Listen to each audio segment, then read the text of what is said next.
Yan guys, drain na natin yung langis after natin i-jack yung sasakyan. Shoutout sa kapatid ko, Mark Kenneth Tansano, siya yung nasa ilalim. Counterclockwise ang pihit ng 70mm na bolt. Ito naman yung oil filter. Saka oil filter wrench. Bali yung ginamit namin yung oil filter wrench. Yung oil filter. Ito na, tatanggalin na yung oil filter dito pagkalagay ng drain plug. Ipitan natin maya yan. At yan, tatanggalin natin yung oil filter. Counterclockwise ang pihit yan guys. Na. Patuloy natin yung langis sa oil filter. Expander sport. Tanggalin na natin yung oil filter dito. Counterclockwise, pihitin pa kaliwa. Yan, lalagyan na lang yung gasket or o-ring ng oil filter para maganda yung lapat at hindi tumagas.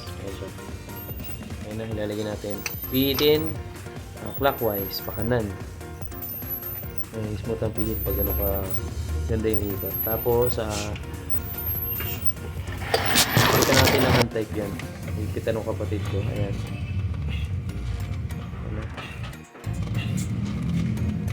Ayan.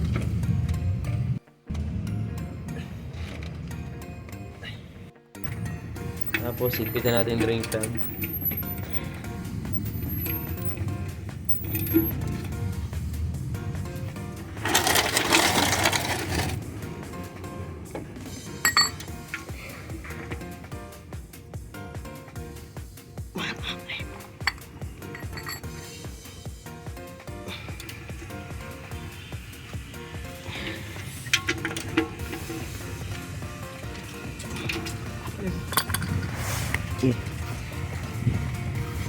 So, double check natin yung oil filter, higpitan ng konti kasi na-hand tape na natin yan. Double check na lang to.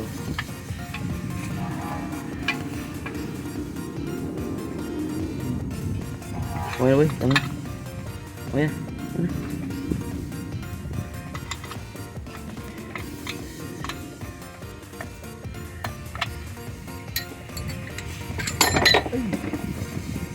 Linisin natin yung mga tirang langis. And guys, lawagan natin yung takip pakaliwa, counterclockwise ulit. Kailangan natin dito guys 3.5 to 3.7 liters of oil. Kailangan nyo maghanda ng 4 na litro na langis.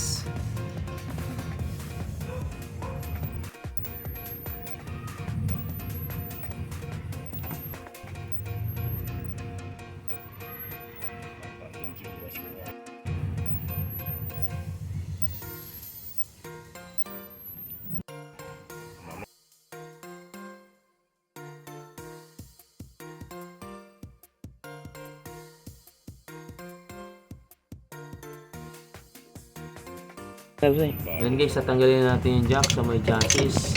Tapos yung jack stand dito sa may jacking point. Pwede ka tayo mag-jack sa may chassis saka dyan sa jacking point.